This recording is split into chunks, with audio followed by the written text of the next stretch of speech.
Centro de Hematologia Especial está no ar. Uma vez por mês a gente traz informação de qualidade para vocês. E quem é o apresentador hoje, como sempre, é o Dr. Calera, que nós vamos entrevistar um psicólogo que vai falar dos impactos que quando você descobre que você tem um problema, principalmente um câncer, qual é o impacto emocional no paciente e na família. Bem-vindo a todos. Boa tarde, Dr. Calera, bem-vindo. Só nos vimos ano passado, né? O senhor estava de férias, parece que faz tanto tempo, mas estamos aqui firme e forte trazendo informação de qualidade para o nosso público. Obrigado, Vera. Um excelente ano para todos nós, né? Evandro, boa tarde. Nós temos hoje a oportunidade de falar com o Dr. Diogo Melo. O Diogo, uma pessoa fantástica que temos a oportunidade de trabalhar junto no Hospital Pio XII, tanto com pacientes oncológicos, né, Diogo, quanto com pacientes que estão no programa de transplante autólogo ou que já estão fazendo o transplante, né, Diogo, que muitas vezes também não é fácil ali, né? Então, Diogo, muito obrigado pela sua disponibilidade. Tenho certeza que a gente vai abordar temas aqui muito interessantes. E hoje eu vou começar com uma questão importante aqui, que é o que todo mundo quer saber, não é? O paciente tem um diagnóstico de um câncer. Sempre isso é muito traumático, eu vejo lá na nossa área, não é? Quando o paciente você fala que tem leucemia, é assustador, até a palavra, né?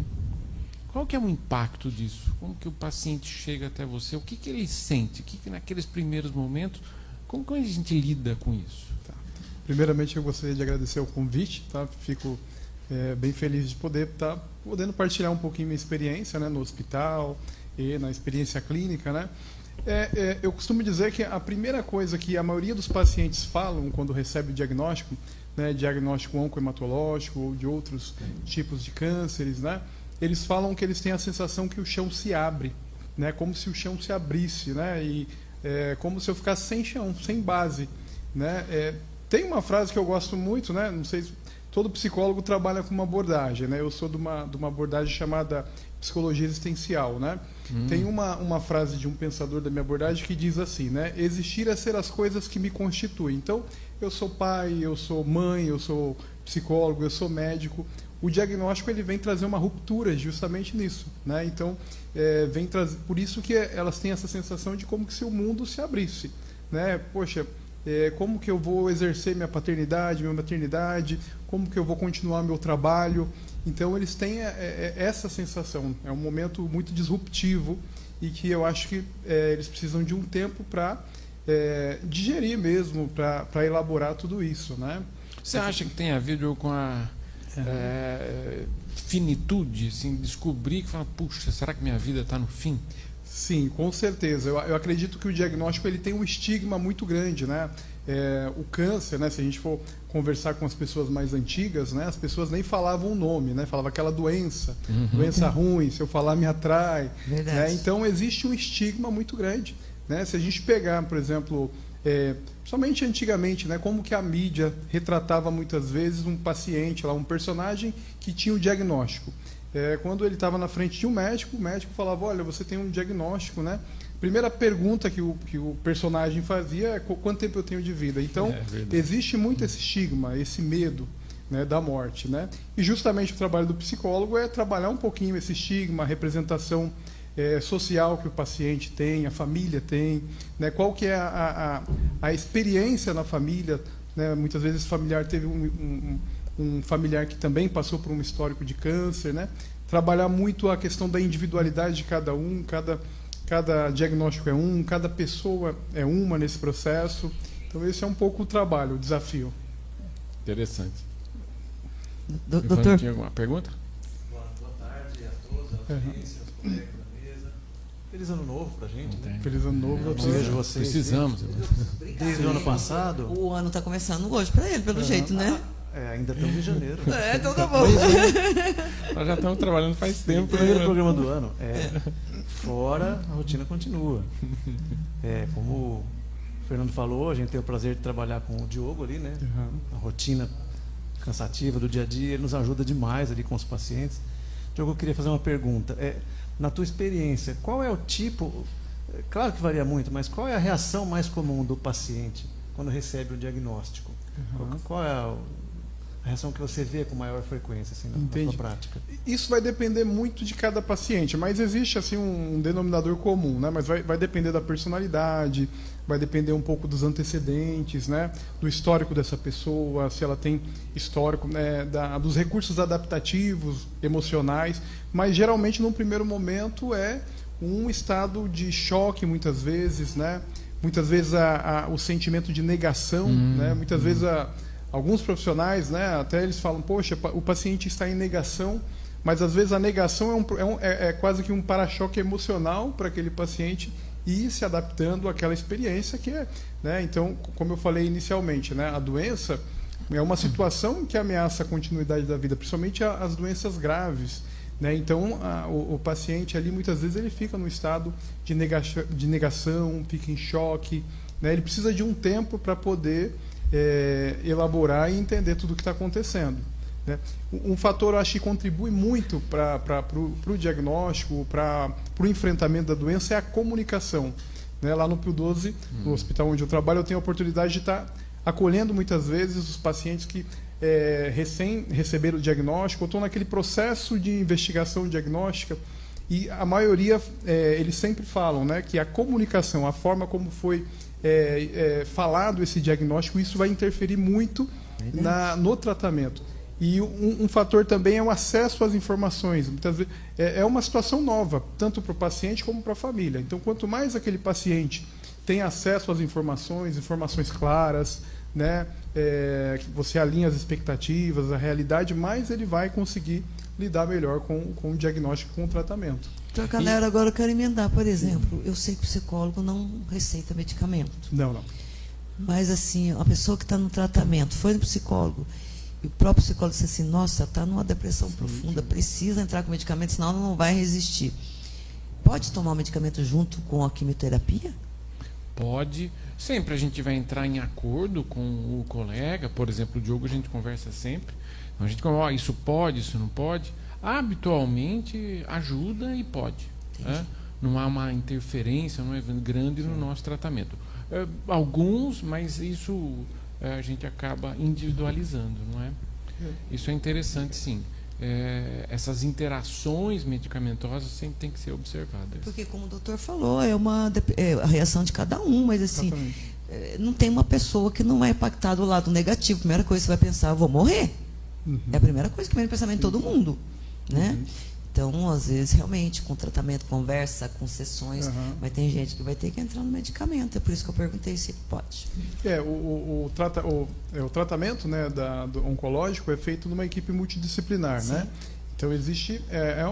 são conhecimentos ali que fazem intersecções ali, né? O médico, o psicólogo, o enfermeiro, né? O fisioterapeuta, né, o assistente social. Então, cada um vai conseguir tentar olhar um pouquinho a dimensão daquele paciente. Claro. Né? Aproveitando para explicar, né, muitas pessoas têm dúvida, né? O psicólogo ele pode prescrever, né? O psicólogo ele não é médico, né? O psicólogo, geralmente o médico é o psiquiatra que é especializado em questões de saúde mental. Algumas pessoas confundem lá no hospital, elas às vezes até solicitam, né, a prescrição, e a gente esclarece que o psicólogo não é médico, né? O que você falou é interessante da primeira notícia, né? Sim. Eu e o Evandro, né, estamos na estrada aí há muitos anos. Hoje a gente vê colegas novos que realmente falam assim, olha, bom, senhor, senhora, ninguém fala mais, né? Você se perdeu. Perdeu. Você tem um câncer e habitualmente aí, pela literatura, tem 6 meses de vida.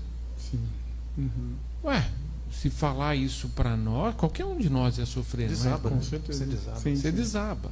Agora, tem a forma, olha, temos tratamento. Habitualmente, hoje, né, Wanda, raramente a gente fala, tem tanto tempo, porque isso a gente erra muito. Né? Sim, a literatura mostra, obviamente, uma média de um estudo. Claro. Né? Cada paciente é único, como a gente sempre fala aqui.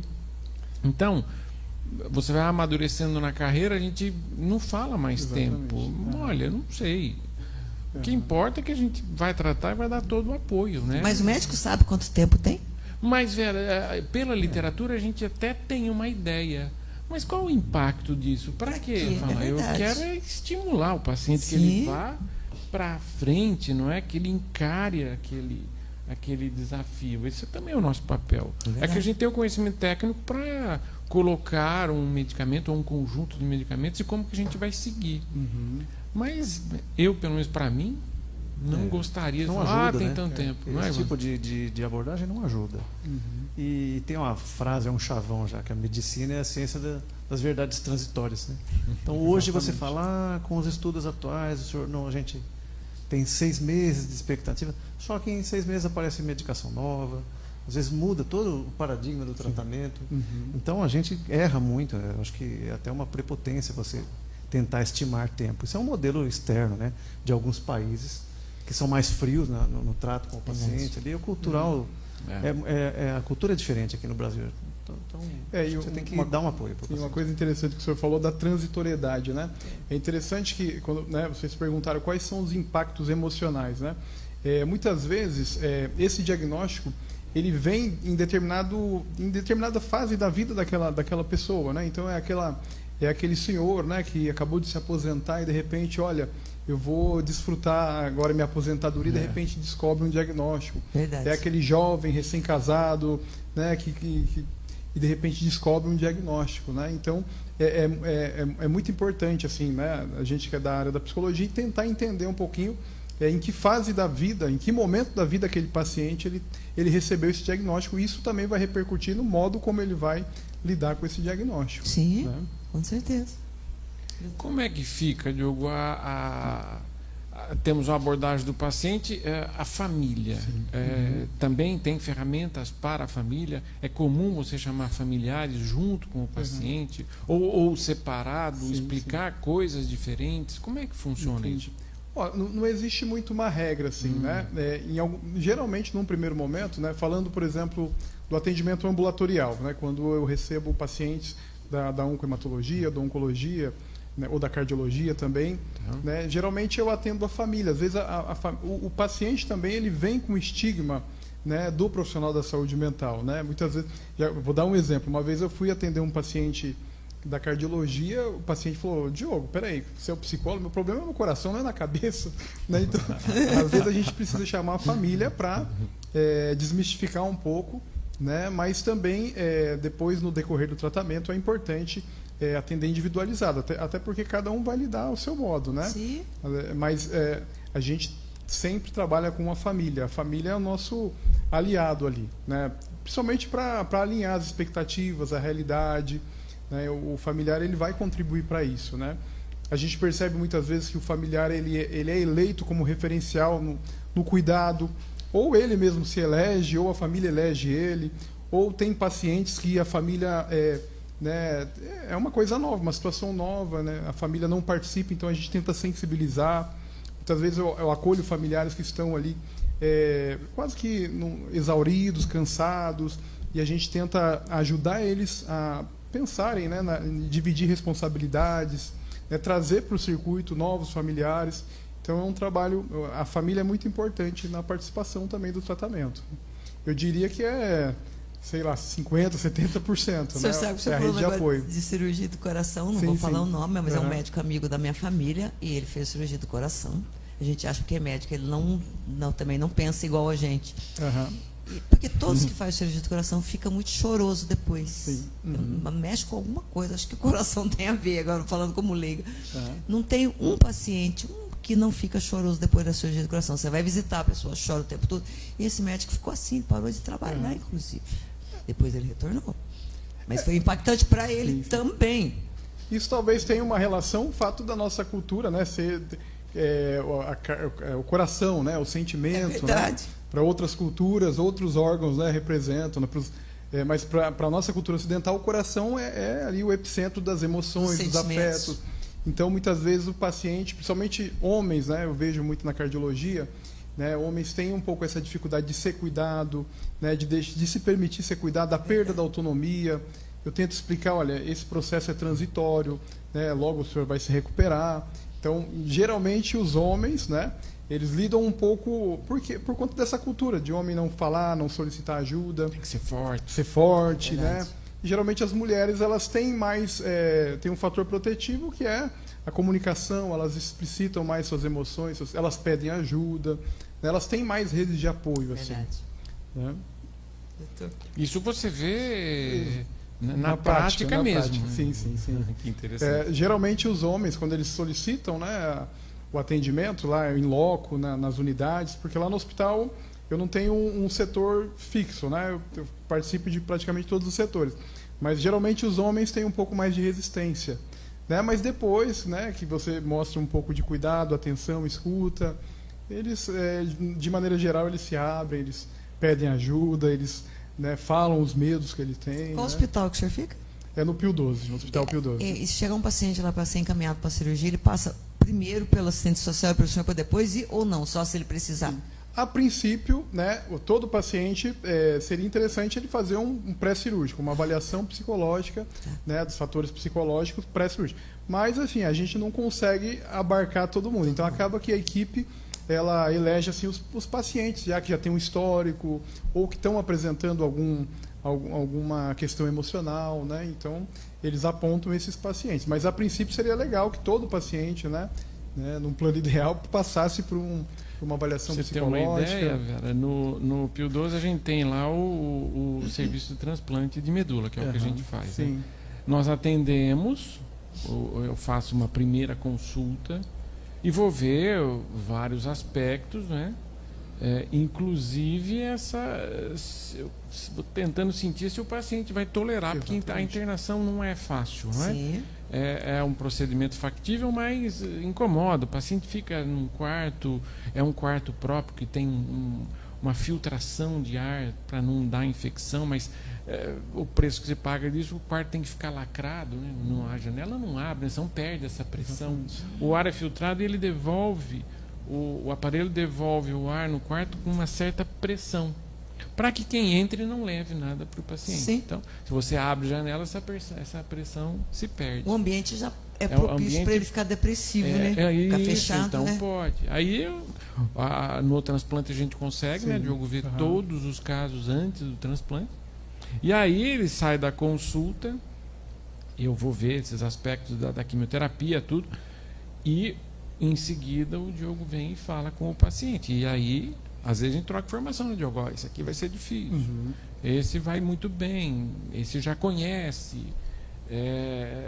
Essa avaliação, assim, para nós é fundamental. A gente tem uma expectativa, né, que habitualmente ela ela confirma o que a gente havia pensado na avaliação, não é? É porque o transplante, né, ele é um fator, ele é ansiogênico por natureza, né? O paciente vai passar ali relativamente de 15 a 20 dias, né? Então, um ambiente fechado, restrito. Então, alguns pacientes já têm algum histórico, né, ou de fobia, ou de transtorno, né, de ansiedade, transtorno de pânico. Ali eu sempre falo na avaliação, né? E a maioria dos pacientes pergunta: por que vocês estão fazendo essa avaliação psicológica? E eu falo, né, abertamente, né? Porque você vai passar por uma experiência agora que não é uma regra, mas pode desencadear questões emocionais, né? Então eu sempre pergunto histórico, se o paciente já passou por internações prévias de longa permanência, se ele faz uso de medicações, né, psicotrópicas, porque ali já dá um indicativo um pouco de como aquele paciente vai lidar ali, né? Como que ele vai ter que lidar com o tédio, muitas vezes, né, com a ansiedade, com a imprevisibilidade do tratamento, das reações. Então, a gente meio que tem que preparar ali o terreno emocional, né, do paciente para ele poder encarar o transplante. Doutor, você né? quer fazer uma pergunta? Eu queria perguntar a respeito Você acha, Diogo, que o paciente mais jovem, se você compara com os mais velhos, eles lidam de uma forma diferente com esses diagnósticos? Eu posso falar assim de forma prática mesmo, da experiência mesmo nesses anos que eu estou no hospital. Geralmente o paciente mais jovem, eles lidam pior um pouco que os pacientes mais velhos, assim, né, mais idosos. Eu acredito talvez por conta dos recursos que ele tem, o repertório de vida, né, como eu falei, né, a fase da vida daquela pessoa, ela conta muito em como ela vai lidar. Geralmente, né, os mais jovens, eles lidam com muita ansiedade, às vezes com uma irritabilidade, né, com uma não aceitação. Os pacientes mais né, mais idosos, né, eles lidam melhor, talvez por conta do histórico de vida, das experiências, né, de maneira geral, né?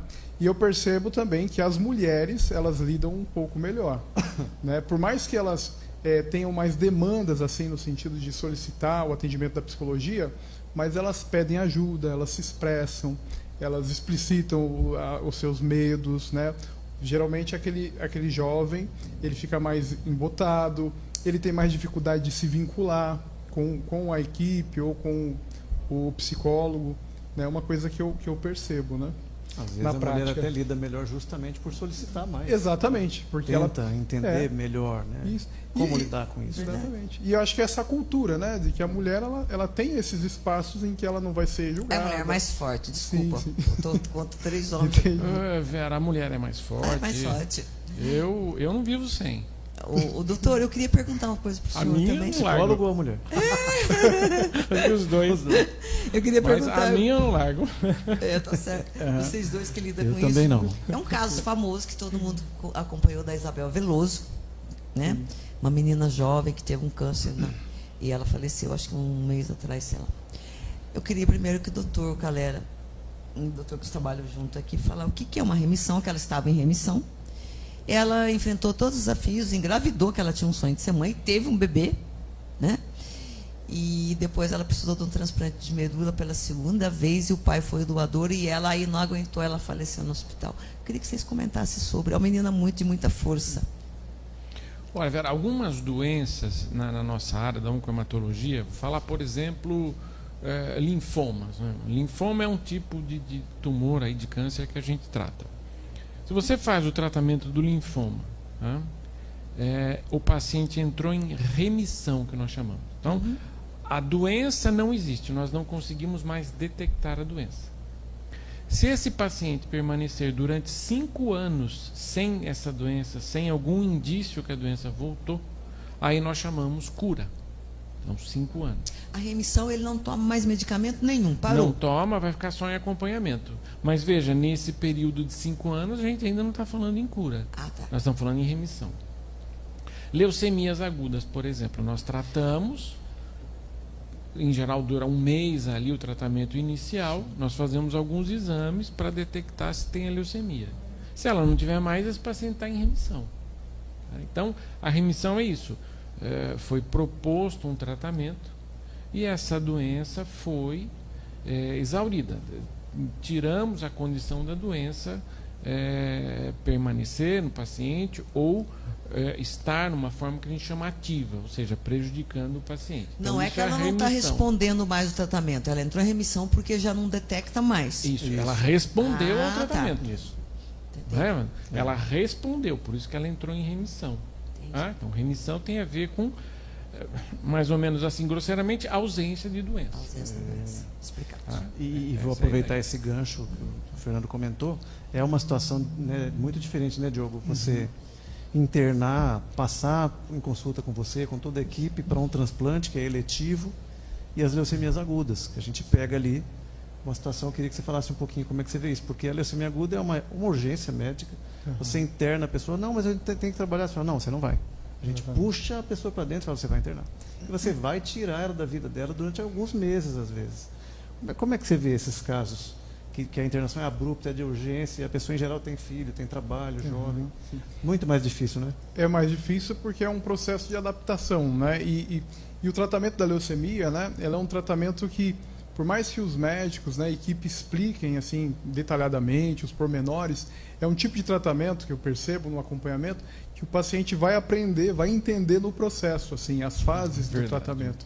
Então, muitas vezes eles, né, têm essa ideia de, poxa, mas eu internei, fiz o exame, eu estou bem, por que eu não posso ficar em casa, né? E aí existe um monte de variáveis dentro desse tratamento que os médicos, né, os doutores vão explicar melhor do que...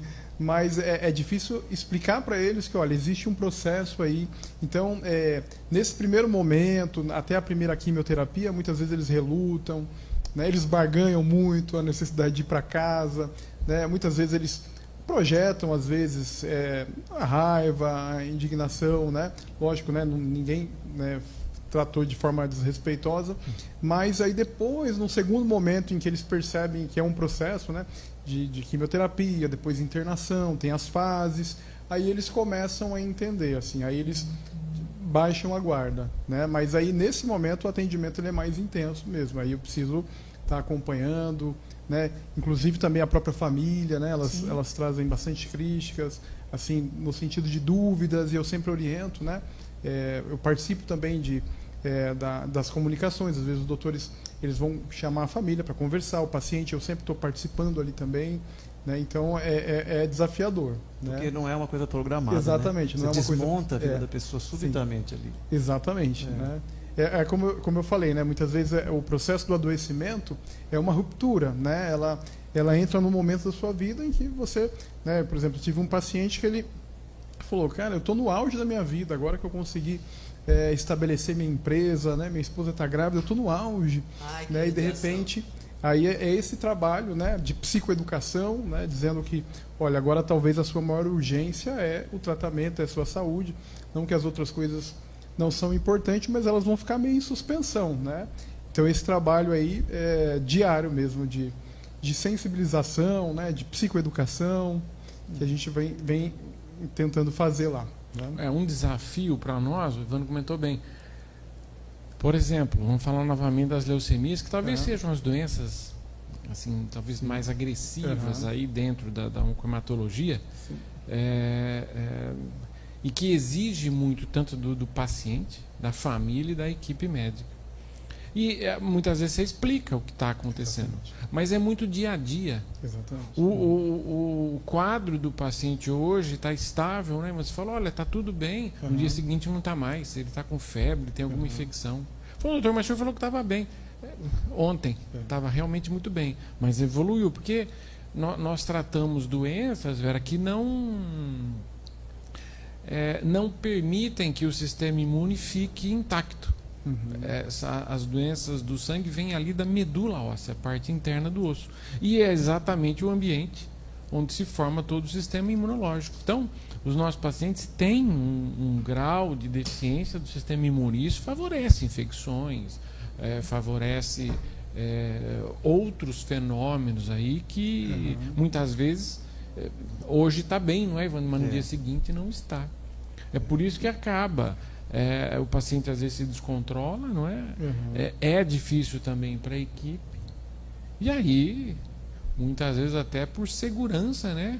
Chama o Diogo. O Diogo é o bombeiro. Toda vez que acontece um incêndio desse, a gente precisa da psicologia. Não é? É aquele paciente que ia de alta, deu um exame aqui, o senhor vai ter que ficar mais 5 dias. Fez febre. Ai, meu Deus. Teve febre.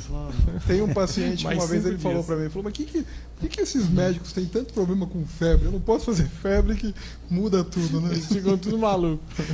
É que a febre, para nós, significa infecção, velho. Em um paciente com falta de defesa, isso pode ser letal. Então, falou febre para nós, é sinônimo de observar alerta. Pelo menos 24, 48 horas, é um alerta, mudar, estender voltar o antimicrobiano, é isso mesmo. Mas imagina a expectativa de quem está para sair. E acontece. Vai ter que ficar... Nossa, meu Deus do céu. E acontece. Fundo do poço. Acontece. Por isso que é um tipo de tratamento, principalmente nas leucemias, que o paciente ele vai se familiarizando com o processo, né? Às vezes eu atendo os pacientes, às vezes pacientes que estão de longa internação, há mais de um mês, lá no hospital tem um espaço, lá uma área, um jardim, né? E eu desço com os pacientes lá para dar uma descomprimida lá, né? E aí eu explico, olha, esse tratamento você vai conseguir entender no processo, porque é muita informação mesmo, né? Quando ele vai para casa, eu vi que numa das perguntas que a gente tem, né? Porque eu não sou especialista. Eles perdem a identidade quando vão para casa? O senhor costuma acompanhar até o paciente depois que ele vai para casa ou não precisa mais? Alguns pacientes eu chego a acompanhar depois no ambulatório. Mas a gente, né, como os pacientes aparecem lá no ambulatório, às vezes eles vão, né, nas consultas, eu chego a acompanhar. Né? Mas existe um processo que é muito comum, o paciente oncológico, oncohematológico, é um processo de despersonalização, né? É muito comum as pessoas falarem assim, eu não estou me reconhecendo. Hoje mesmo eu tive a oportunidade de descer com um paciente no jardim, na hora que eu peguei o elevador, né, esse paciente estava de cadeira de rodas, e no elevador tem um vidro, né? E aí essa pessoa se olhou, né, uma mulher, teve a perda do cabelo. Assim. Ela falou, eu não estou me reconhecendo, né? Isso não sou eu, né? Então eles passam por esse processo mesmo de perda de identidade, perda da autoestima, né? E como eu falei, o meu trabalho é tentar sensibilizar que isso é uma experiência transitória, é acolher essas dores, não consolar, não dar conselhos, jamais dizer como eles precisam se sentir. Claro, só acolher. Né? É acolher no sentido de para que eles se expressem, né? Para que eles consigam enfrentar um pouco essas dores, né? Essa fase mas, aí, não é? mas sim, eles têm muito essa questão de identidade mesmo, de perda de autonomia. Então vamos atualizar as mulheres, porque a mulher se preocupa muito com o negócio de cabelo. Sim. O Dr. Calera vai poder dizer pra gente, diz que hoje tem uma touca de gelo, sei lá, um negócio com gelo que você põe no cabelo e você não perde o cabelo, são para todas? Não. Alguns tratamentos realmente têm um benefício, mas na hora oncohematológica, infelizmente, as quimioterapias são muito mais agressivas. Então... Mas existe isso, tem gente que não perde os cabelos. Existe. Assim como, vou dar um outro exemplo, Vera, tem quimioterapias que nós fazemos que se você deixar a mucosa, a quimioterapia pode dar, que a gente chama de mucosite. Ela inflama a parte de dentro da boca, por exemplo. Não só na boca, o intestino todo, né? Existem quimioterapias, por exemplo, uma quimioterapia que a gente faz no transplante, que se você, durante a infusão, né, o paciente, por exemplo, usar um picolé, chupar um picolé gelado, gelo, alivia, dá menos mucosite. Então, algumas situações, sim, é possível você ter um controle. Mas isso procede é uma touca com gelo mesmo? É uma touca não com gelo, ela esfria um pouco a temperatura. Na hora que você vai fazer a quimioterapia, isso, você coloca. O paciente coloca. Entendi. Então existe, na oncologia tem sim, e com um resultado bastante razoável ali, né? Porque eu conheço alguém que fala, não, eu não perdi cabelo nenhum, eu usei isso. Não. Então, assim, para quem está nos assistindo, há também essa alternativa, não é para todo mundo, como diz o Dr. Calera, mas tem essa alternativa. Eu percebo que a perda do cabelo, né, nos pacientes oncológicos, principalmente mulheres, né, principalmente no câncer de mama, eu acho que é uma fase do processo, né, como eu costumo dizer, né. Geralmente eu também acompanho a quimioterapia, às vezes o paciente ele está iniciando a quimioterapia, né, ele chega naquele espaço, né, ele se sente às vezes desconfortável, tem muito medo, né, um dos principais medos das mulheres é a perda do cabelo. Mas assim, eu percebo que é um processo que eu tento orientar justamente isso, né? Isso é muito particular de cada um, né? Mas agora lembrei o que eu ia falar. Geralmente é um choque de realidade, é quando o paciente né, a maioria dos pacientes, principalmente as mulheres, falam, olha, agora parece que caiu a ficha, parece que eu estou doente, né? Mesmo elas tendo recebido o diagnóstico há meses anteriores, né? Mas quando elas têm a perda capilar, elas falam geralmente assim, poxa, parece que agora caiu a ficha, né?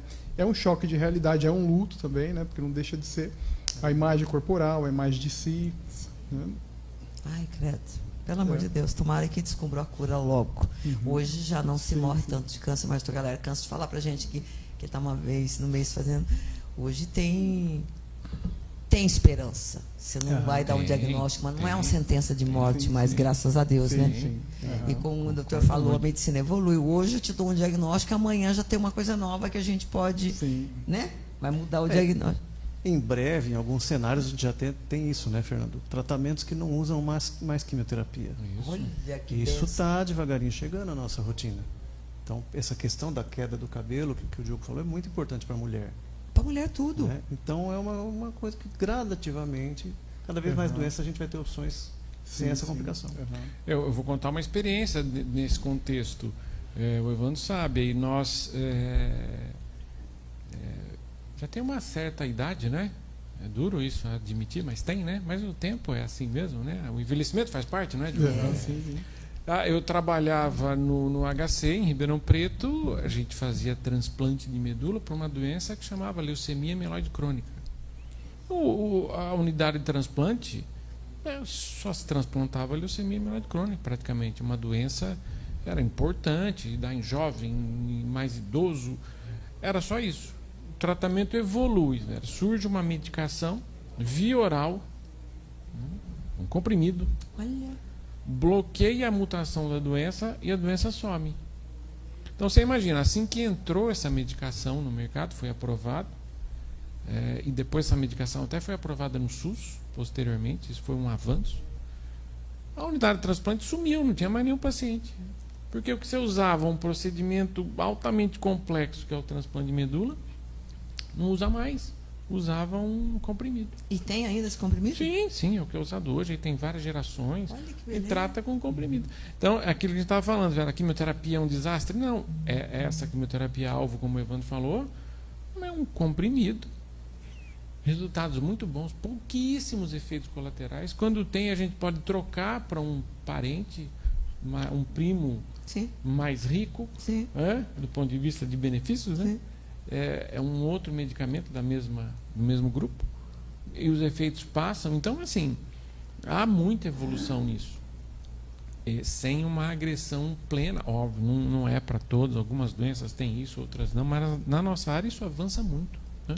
Isso nos ajuda muito Com certeza. nessa condição emocional do paciente. Às vezes o diagnóstico é terrível, mas só não, o tratamento só vai tomar um comprimido, só isso. Isso dá um certo alívio do que uma internação longa, não é? Com certeza. Não tem jeito, a evolução do tratamento propicia melhores condições. O problema é acesso, não é? É acesso. Tem medicamentos que são muito caros, infelizmente não são todos São que têm importados acesso. às vezes, né? Muitas vezes, né? Então é difícil mesmo, né? Doutor, só para desmistificar, quimioterapia, eu falando por mim, eu pensava que se chegava lá, tinha um maquinário, você entrava. É uma injeção, é isso ou é um comprimido? Vários tipos. Temos as injeções, que são em soros, né? Você pode ter um medicamento que é usado embaixo da pele, né? Chama subcutâneo. Você pode ter intramuscular, você pode ter via oral. Tá. Então é um conjunto, é uma combinação. Às vezes, em um tratamento de leucemia, nós usamos todos os tipos, né? Sim. Intravenoso, subcutâneo, intramuscular, via oral. Depende do protocolo, isso tudo pode ser. A rádio é junto. que é diferente. Em algumas doenças a gente vai usar a radioterapia também, mas aí ela vem numa situação à parte. Tá? Não é Uma sempre. coisa que é comum a todos esses diagnósticos é a necessidade do psicólogo. Posso dizer? Não, é por isso que ele está hoje aqui, para tirar as dúvidas e acalmar todo mundo que está nos assistindo. Químio, rádios, agora psicólogo. Aqui a gente até tira, o Diogo não. O órgão fica. Não é verdade?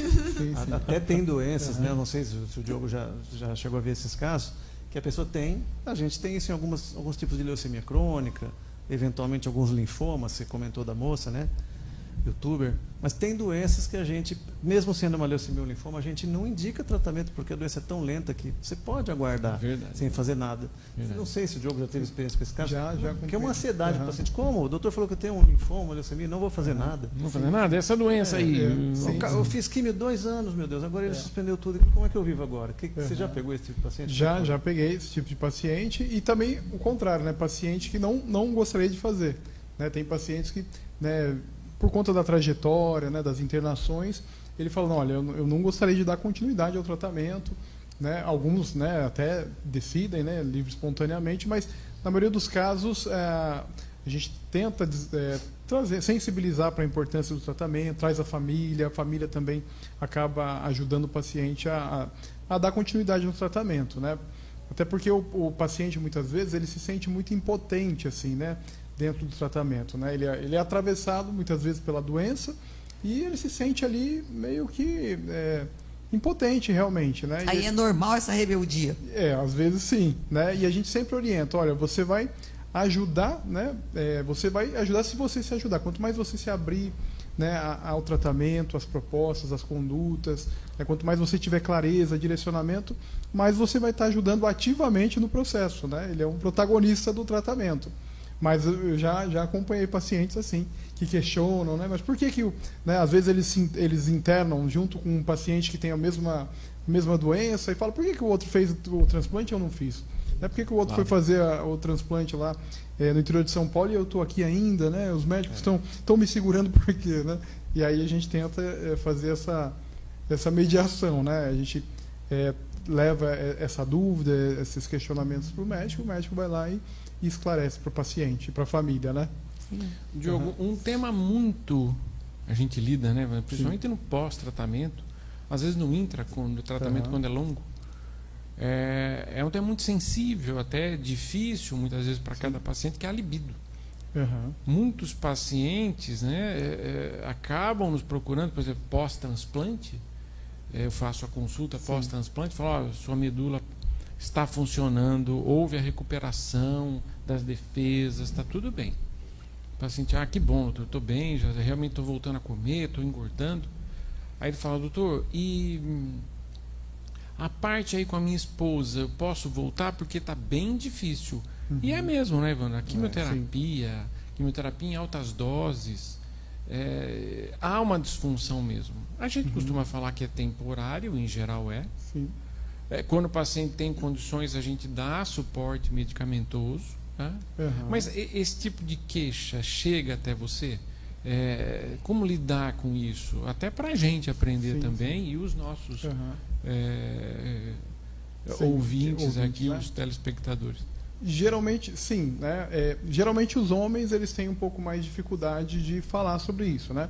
O fato de eu ser um profissional, né, masculino, talvez homem, né, isso talvez ajuda, né, um pouco num primeiro momento, não que se fosse uma psicóloga, né, é um profissional, mas talvez eles tenham um pouco essa dificuldade, esse medo, essa vergonha, esse receio, né? Mas geralmente eles trazem sim essas questões, né? Da oncohematologia, eu não acolho muito eles não trazem muito essas questões, né?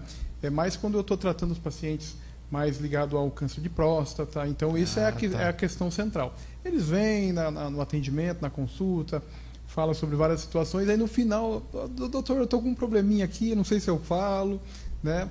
O que eu costumo orientar, geralmente, assim, acaba que o tratamento vira o epicentro da vida da pessoa, né? É verdade. Consulta, internação. E eu falo, né, eu sempre oriento eles, olha, o tratamento é uma dimensão da sua vida. Tudo bem que nesse momento ela está tomando uma proporção muito grande, mas vamos olhar para as outras dimensões, né? A dimensão da sexualidade, né, seus hobbies, tentar produzir a vida conforme você levava, né, conforme você tinha, né? Lógico, dentro das possibilidades desse paciente. Mas é uma questão, sim. Né, geralmente eles têm um certo eufemismo, assim, né? Não fala, tem um pouco de medo, tem um pouco de receio, e eu tento desmistificar. Eu sempre oriento eles conversarem. Tudo aquilo que não é falado não sabe, né? A gente não tem medo, né? Então, para a gente ter respeito, a gente precisa falar mesmo, né? Então, eu sempre estimulo eles, converse com a sua esposa, né? Converse abertamente. Né? Muitas vezes você cria pensamentos aí fantasiosos, né? Converse com a sua esposa, ela vai estar muitas vezes aberta. Converse com o seu médico. Então eu sempre oriento os pacientes a conversarem. Isso é bem interessante, é o que a gente tem feito, né? Sim. Muitas vezes ali, principalmente o pós-transplante, que eu faço mais, é a ideia do carinho. Eu já falei isso várias vezes para o paciente, olha, é agora a hora de vocês conversarem, é carinho no sentido de acolhimento, sabe? Era de assim, olha, vamos lutar juntos nessa hora, né? Não adianta ter cobranças aí. Isso, em geral, é muito bem recebido pelos pacientes, né? A mulher sempre muito mais compreensiva, né? O homem muito mais afoito com essa história. Eles se sentem aliviados quando eles perguntam assim, olha, mais pacientes falam isso? Eu falo, não, sim, alguns. Verdade. Então eles, não sou só eu. Não sou só eu, né? Tem mais, né? Inclusive lá no Pio 12, né, existe um grupo terapêutico que a gente criou lá, né, de pacientes é misto, né? Tem pacientes da oncohematologia, pacientes da oncologia, e um projeto nosso futuramente é fazer grupos específicos mesmo, né? Pacientes câncer de próstata, pacientes de câncer de mama, até porque a gente sabe que existe essas questões assim, né, que pode ser melhor abordada nesse grupo específico. Né? Então é um projeto Você futuramente. Você está vendo a importância dessa informação aqui? Sim, Quem está nos assistindo fala, não sou só eu, Exatamente. tem mais gente que passa por isso. É verdade. Isso já é um alento. Então hoje a gente está desmistificando aqui todas as dores, as incertezas de uma pessoa que tem um diagnóstico disso e que é passageiro, sim. Né? Isso é muito importante. E há apoio, né? Há terapia. Exatamente. A gente pode ajudar muito nesse contexto. Uma derivação disso, eu e o Evandro conversamos, a gente vai trazer um convidado. Em mulheres, às vezes a quimioterapia acelera a menopausa. E hoje é um tema que a gente precisa discutir muito bem, porque a menopausa é um sofrimento para as mulheres. Não é mais aquela coisa assim, você tem que passar. Não, existe muito apoio. muitas mulheres sofrem muito com isso, não é? E às vezes a quimioterapia até adianta esse processo, dependendo, obviamente, da doença, do tipo de quimioterapia. Isso precisa ser falado, que também existe apoio, tem profissionais ali no grupo multidisciplinar que podem ajudar, não é, Diogo? Isso é... Não precisa sofrer com não, isso. Não, essa é a mensagem mesmo. Existe um estudo, que depois eu posso até dizer a fonte, assim, Legal. mas falam, né, que geralmente pacientes, principalmente mulheres, né, por exemplo, portadoras de câncer de mama, né, que têm o diagnóstico de depressão, 50% abandonam o tratamento, não dão continuidade ao tratamento. Pacientes mulheres que não têm o diagnóstico, 92% segue o tratamento. Então, para você ver como que isso vai impactar, né, na vida e na adesão ao tratamento. E na cura, né? E na cura também. Na cura, como que esses fatores interferem, né, na adesão, no tratamento. Mas o doutor já falou que hoje é lei, né? A reconstrução da mama você está fazendo pelo SUS, você tem que só se a pessoa não tiver rejeição, não é isso, doutor? Mas aí, velho, seria, pelo menos já existia a depressão, sim, ou ela desenvolveu durante ali o tratamento, ou já tinha, não é? Geralmente é a paciente que já tinha depressão. Sim. É porque é muito subdiagnosticado a depressão, né? Geralmente de 20% a 25% é subdiagnosticado. Né? Mas assim, pacientes que têm o diagnóstico de depressão... E perde um seio ainda? Meu Deus. Então, 50% muitas vezes não aderem ao tratamento. Né? Para você ver como que... Porque tem os transtornos emocionais variam muito o tipo de câncer. Né? Então, os maiores índices, né, de transtornos emocionais são cânceres de cabeça e pescoço, cânceres de pâncreas. Então, são os cânceres que têm mais índices de, por exemplo, de depressão. Né? Eu posso afirmar que uma pessoa que tem uma cabeça boa, que encara aquilo na realidade, não, vou sair dessa. Isso ajuda a sair da doença, né? Nós não temos assim, era um estudo, claro, que prova, mas na prática a gente vê aquele paciente, olha, eu vou sair, eu estou tentando, eu estou buscando apoio. A impressão, não é, Evandro, que os resultados são melhores mesmo. E uma outra coisa também, que é a espiritualidade. Exatamente. Isso ajuda muito. Sem dúvida. Isso funciona muito como uma base, né, para o paciente. Espiritualidade assim, holística, né? Não é uma religião ou outra, né? Mas eu acho que contribui para aqueles recursos adaptatíveis, né? Sim. Então são recursos mesmo de enfrentamento, né? De sentido, né? Quando a gente fala do câncer, muitas vezes a gente fala de perda do sentido existencial, né? Então essas práticas, esses saberes, a espiritualidade contribui para isso, né? Para trabalhar na questão do sentido mesmo, né? Então isso vai dando força e motivação, resiliência. Doutores, olha, 2 minutos para 18 horas, vamos ter que encerrar. É uma pena, né? Dá vontade de ficar falando. A conversa é maravilhosa, isso vai, se a gente deixar, né? Mas mensagem final do Diogo. Mensagem final, Diogo. O que a gente fala, o que você orienta, o que você falaria para os pacientes, aquela mensagem assim. Legal. Dogmática. Sim, eu acredito assim que na prática, na experiência, né, trabalhando como, né, na psico-oncologia, o que eu percebo que é um fator crucial, né, para o tratamento é a rede de apoio socioafetiva, né, socioemocional. Rede de apoio não necessariamente é familiar ali, consanguíneo. Rede de apoio socioafetiva. E isso faz toda a diferença, né? Então o paciente, quando ele está ali numa internação, quando ele recebe um diagnóstico, ele está iniciando um percurso. Né? Então, muitas vezes esse percurso gera sentimentos de desamparo, de solidão.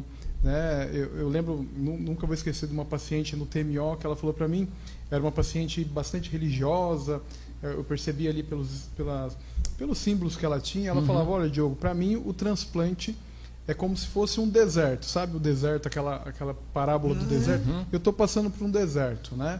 E ela até brincou, todo personagem bíblico passa por um deserto antes de começar uma grande missão. Né? Então, assim, eu acho que essa questão familiar, né, reforçar os vínculos, né, dentro das possibilidades, a família faz toda a diferença no tratamento. Não se fechar. Né? Não se fechar, a família também se envolver, né, ajudar aquele paciente, se permitir ao cuidado. Né? Muitas vezes o paciente ele cuidou, né? Uma senhora ali, por exemplo, que cuidou de 3, 4 filhos, cuida dos netos, e às vezes ela tem essa dificuldade de se permitir ser cuidada. Eu falo, olha, agora inverteu um pouco, agora a senhora vai ser cuidada, se permita. Né? Então isso faz toda a diferença no tratamento. Então levanta a galera, pode encerrar. Diogo, eu fiquei assim muito, muito feliz com a sua presença. Você vê, a conversa fluiu. Eu mesmo aprendi algumas coisas até de comportamento ali dentro, né, com o nosso dia a dia. É fantástico ver assim, você falar e o olho brilha, quer dizer, gostar daquilo que faz, né? É muito bom. A gente só tem a agradecer a sua presença e o seu trabalho que vem sendo desenvolvido ali. Tá? Excelente. Eu agradeço o convite, a participação, né? Poder ter contribuído um pouquinho, né? Contribui bastante. E me sinto muito feliz, lisonjeado de trabalhar, né, com esses profissionais, né? Nossa, é verdade. Sim. Tô levando. O Diogo é um colega que ajuda demais a gente. Muito. Não tem o tratamento, eu brinquei, mas é verdade. Não tem tratamento que vá para frente sem o psicólogo. E a gente trabalha com ele, conhece a competência. Então é um prazer muito grande que você tenha conseguido vir conosco aqui hoje para ter um papinho. Né? Tá. Excelente. Muito E bom. você que não conseguiu assistir ao vivo agora com a gente, clica no link, nosso store, cai na página. A gente está no YouTube, no Facebook, TikTok, Instagram. Vamos fazer os cortes das partes mais importantes. Curte, comente, compartilha. Aqui sempre tem informação de qualidade. Não vá no Google, dá um Google para aprender alguma coisa. Assista pelo Bem de São José, que a gente tem doutores aqui que traz informação de qualidade para vocês, tá? E tá ligado, Vera, desculpa, o Centro de Hematologia do Vale. Quem entrar lá para ver também. Vou falar a rede social vai do senhor aqui, É ó. tudo junto aqui. Tudo É junto, e misturado aqui. A gente só tem gente boa que participa com a gente, nossos parceiros. O Centro de Hematologia, a gente deixa na página, o Fernando está aqui que cuida da rede social do Dr. Calera e do Centro de Hematologia. Ele vai deixar na página sempre o @ deles. Vocês vão ter conteúdo de qualidade. É lá que vocês têm que se informar, tá bom? E a gente volta na quinta-feira, se Deus quiser, pelo Bem de São José, com mais um convidado. Tchau, tchau. Fiquem com Deus. Tchau, tchau.